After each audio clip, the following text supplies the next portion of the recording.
Hi Pisces, this is Jav. Welcome pa sa ating channel. Gamitin ang reading na ito bilang gabay lamang. Kung naka-resonate kayo, comment down. Kung hindi kayo naka-resonate, ibigay niyo po sa iba kasi general reading po ito. This is for you, Pisces.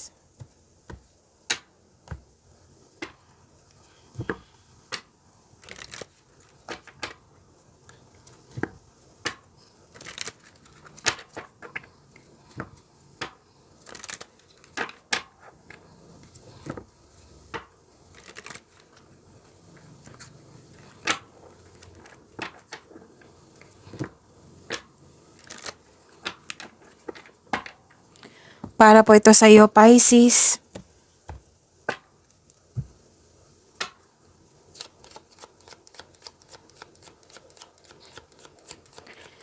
Maraming salamat po sa inyong patuloy na suporta at maraming salamat din po sa mga hindi nag-skip ng ads.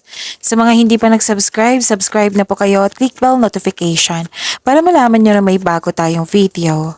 Para sa mga gusto magpa-reading, comment po kayo ng personal reading. Again, comment kayo ng personal reading and check my reply sa comment section.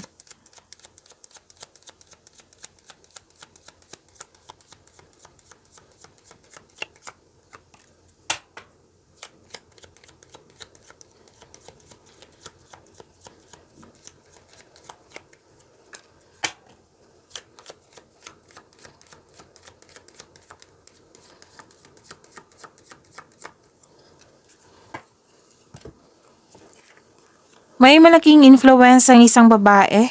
Oo, Pisces. At nakita ko dito na may importanteng ganap sa passion mo, may importanteng desisyon, at ingat na lang po kasi parang may nag-provoke sa inyo, nagkaroon ng, yung nagalit ka, nasaktan ka at nagkaroon kayo ng argument. So sana'y maiwasan nyo yan. Kung nangyari na, sana'y ma-overcome nyo po ito.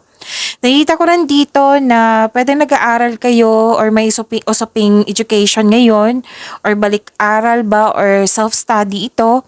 Nagbabasa ng libro, nagbabasa sa internet para may makuhang clarity or learnings. At may malalaman kayong sekreto. Kung ang tanong nyo kung anong sekreto na ito, itanong nyo po sa inyong intuition. Okay? Para siguradong sigurado.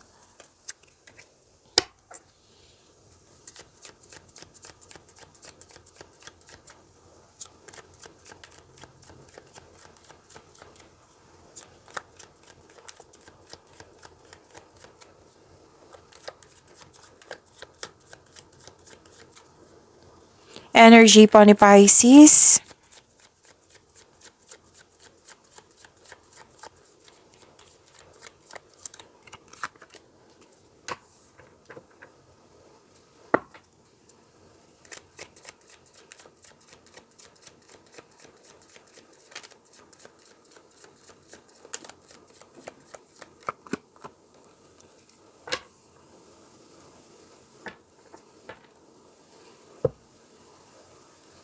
Paalala lang po lalo na sa mga bago dito na Pisces, okay? Pisces. Kung may napansin kayo na repeating message, meaning to say pinupush ng course niyo yan. Like for example, nanood kayo sa inyong monthly gabay tarot reading, sa weekly gabay tarot reading nyo, sa daily gabay tarot reading nyo. Tapos dito din, may napansin kayo na repeating message. Yan po yung pinupush ng course na kailangan yung bigyan ng atensyon, solusyon, at aksyon kung maaari po. So, ano yung energy ni Pisces?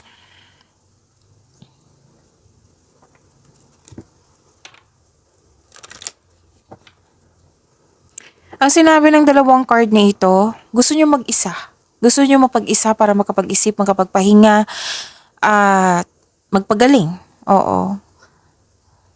Yan yung nakikita ko, isolation, solitude. Okay? Actually, naka-receive kayo ng wisdom message dito. Nag-soul-searching kayo. Oo. Na gusto nyong maglaan ng oras para sa iyong sarili. You can restore your energy by spending time with yourself para sa pagbalik mo, you will feel your energy restored. At naghahanap ka din ng sagot sa inyong mga katanungan dito, solusyon sa inyong problema. So, ang response ng card niyo po dito, nasa iyo na. All life's answers are within you. Parang perfect time sa inyo na alone muna, me time muna. Space muna. Kasi space is a sign of respect sa inyong sarili. Sa kapwa mo, sa connection nyo. So, feel free yourself para makapag-isip ng maayos. Ang ilan nga dito, gusto magtrabaho na yung mag-isa ka lang. Kasi mas matatapos mo siya ng maayos kung mag-isa ka lang. Yung iba dito. So, ang iba dito, nag-meditate, nag-long walks. You have divine inspiration. Pisces. Nagkaroon ng inner truth, enlightenment. Oo, ginagamit niyo yung talino niyo, naging hard worker kayo, at bigay kayo ng mahabang pasensya.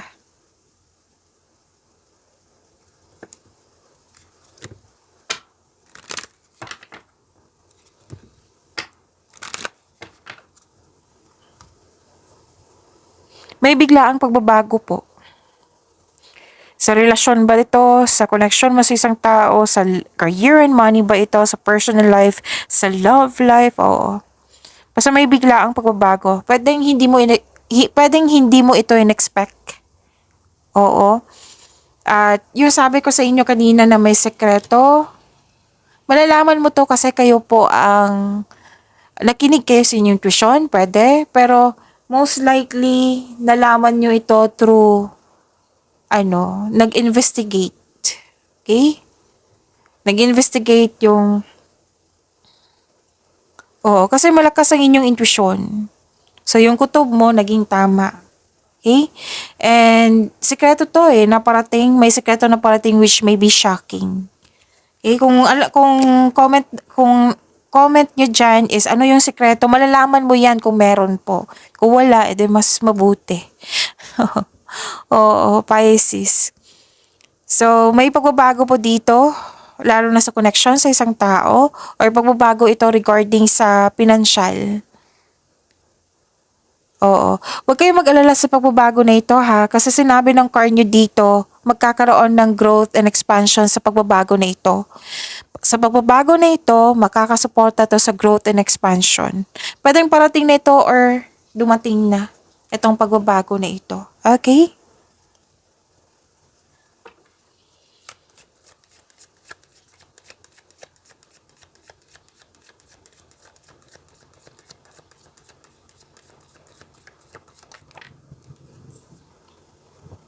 Be bold and make the first move. So this is an action. This is a reminder. Be bold and make the first move.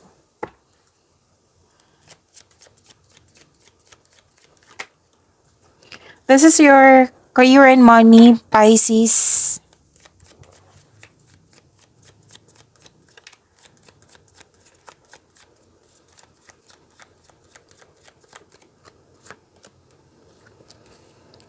Ang ganda. Ang ganda ng career and money nyo, Pisces.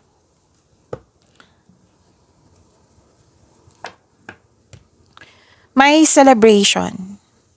May togetherness, celebration, pwedeng collaboration po ito. Most likely, celebration talaga. Oo, nagtagumpay. Dalawang card kasi nagsabi dito, tagumpay. Pwedeng community, marami kayong ginagawa dyan, nagtutulungan kayo, pwedeng may ganap na groupings or collaboration. May mga tao dito, actually maraming tao maraming tao dito, group of people na very supportive sa iyo. Pisces. Pwede din nagkaroon ng company outing or nag-lunch date kayo, nag-dinner date kayo, after ng work, after ng nag-celebrate kayo kasi may tagumpay. Itong grupo, itong celebration na ito, itong togetherness na ito, this is also means a stress reliever. Gustong-gusto mo ito.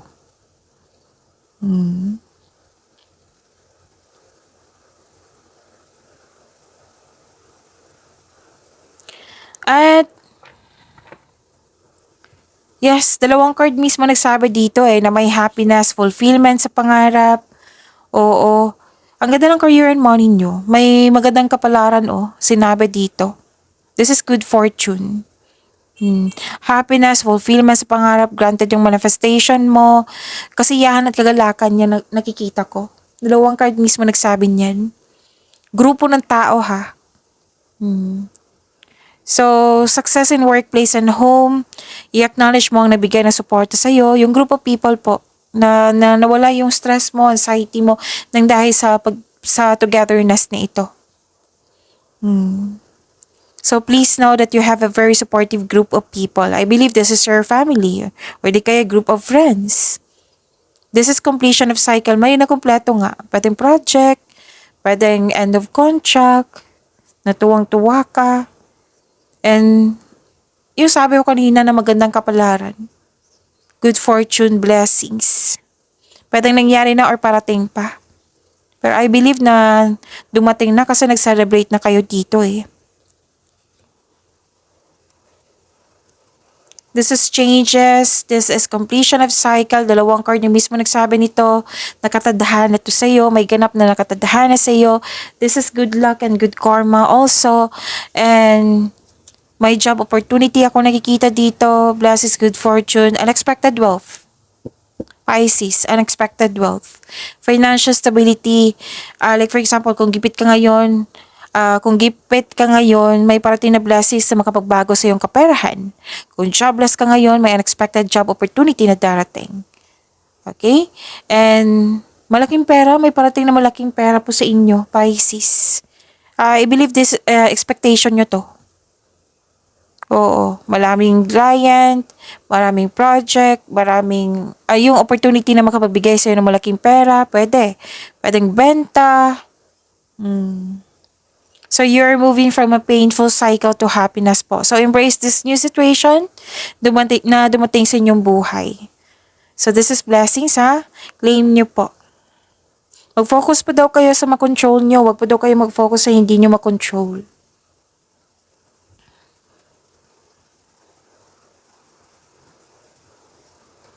Nakikita ko rin dito na, wow, puro opportunity ang nakikita ko dito. Offer, project. You're very excited. Happiness at the same time excited kayo. May boss or amo na very supportive sa'yo. Pwede nag-offer siya na pagtaas din yung posisyon. Or this is promotion, yung pagtaas ng kita, sweldo, allowance. Yan yung nakikita ko, Pisces. It might be nangyari na ito na hanggang ngayon na naalala mo, flattered ka. Okay? Pwedeng mangyayari. Ang ilan kasi dito, mangyayari pa lang. Or nangyari na.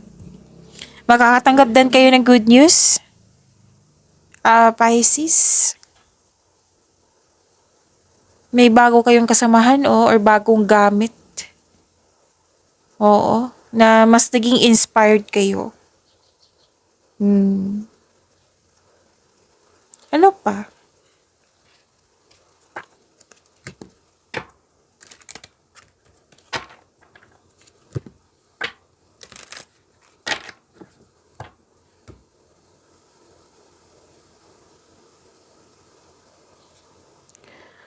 Okay, so this is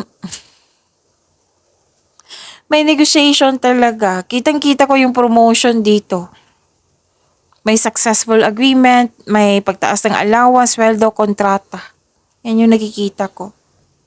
Challenges may arise. It might be na-challenge kayo kasi marami. Marami ako nakikita itong, it might be marami customer. Basta marami kayong ginagawa dyan. It might be may challenges na regarding sa nagkaroon ng struggle. Pero buong tapang mo itong haharapin. It might be expectation nyo to. Okay, so ang ganda ng energy mo. Kasi naging inspired ka, naging matapang ka, hinarap mo, hindi ka so far sa career and money nyo, hindi ka nag-stop. You're moving forward. Hindi ka nagpapadala sa mga challenges kung ano man yan. You're moving forward talaga. This is good. Ang ganda. Ganda po. Ito na yung bunga na iyong pagsisikap.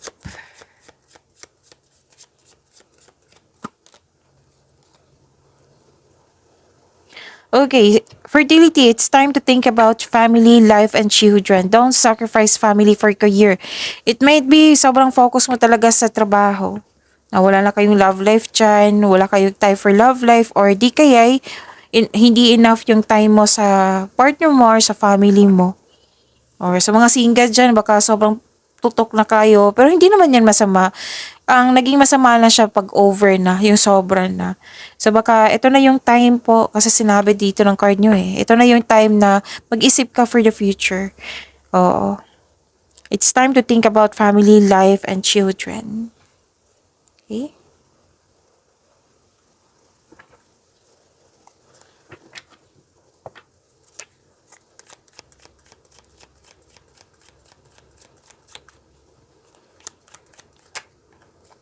This is about your love life, self-love, partnership, and romance, Pisces.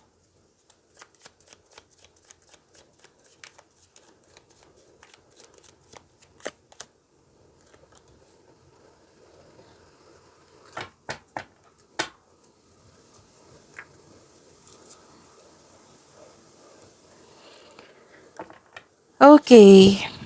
Guarded ka dito. Sa love life na tayo ha, self-love, partnership, and romance. Guarded ka. Yung nakikita ko dito, ayaw mo masaktan. Ayaw mo masaktan, defensive ka, guarded ka. Sa mga single dito, ayaw yung magkaroon ng relasyon. May self-protection dito eh. Nag-decide ka dito. So, sa mga relasyon sa buhay mag-asawa, umiiwas ka ng away or confrontation para hindi ka or hindi kayo masaktan. Kumbaga, nililimitahan mo yung sarili mo. So, this card asks you to try to release your fears of opening up to love. Okay? Actually, ang ilan sa inyo dito nakatanggap ng maliligaw sa mga single dyan. Oo, guarded ka eh. Nag-iisip ka, tatanggapin ko ba to or hindi? Oo, kasi nga, ayaw mong maulit yung nangyari sa nakaraan. So, you have to heal yourself. Give chance. Try to release your fears about sa love.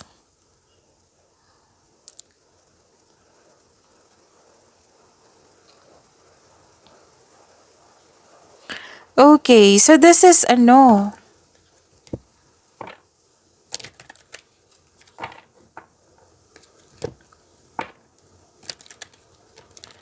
Okay.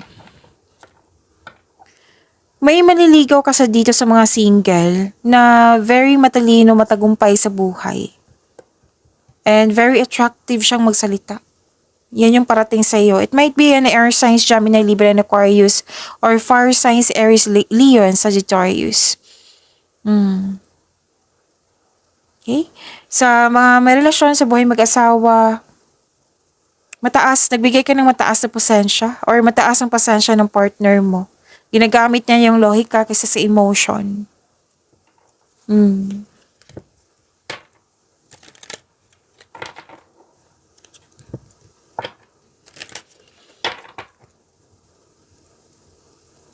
So ano pa? Excuse me, parang inaantok ako. Sobra-sobra nga tulog ko eh. Bakit inaantok ako? Baka energy nyo to. Okay. Sabi ng card, mag-spend time kayo sa mga taong nabigyan ng inspiration sa iyo and motivate sa iyo. Lumabas to dito, 'di ba? Na relieve yung stress mo. May sinasabi rin dito na matatagpuan mo siya or mamimit mo yung si the one through friends connection. Para sa mga relasyon sa buhay mag-asawa, may plano kayo mag-travel or mag-decorate ng bahay? Oo. Yan yung nakikita ko eh. Ano pa?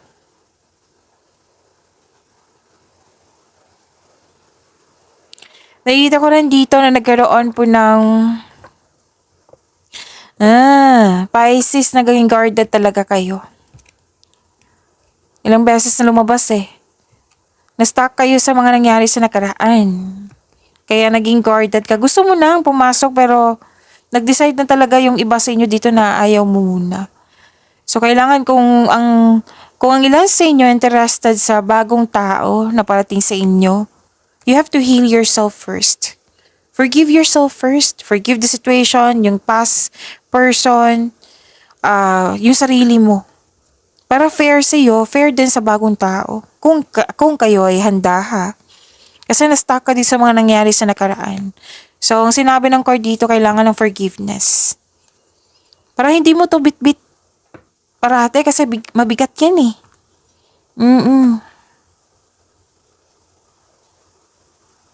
Okay, so ano pa?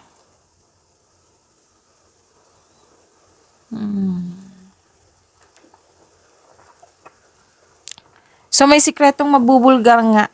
Andito rin siya sa sa love life nyo, self-love, partnership, and romance. Kung may relasyon kayo, may sikretong mabubulgar at nagkaroon ng honest conversation. Sa mag-asawa din. Sa mga single po, malalaman mo may malalaman kang sekreto mula sa inyong maliligaw. Ano kaya ito? Malalaman mo po yan kasi mataas ang iyong intuition. Huwag na kayo magtanong sa comment na ano yung sikreto. Malalaman mo yan. Kung wala po, then ibigay niyo po sa iba. Tapos ang reminder ng card niyo dito, magpahinga at magnilay-nilay. Okay?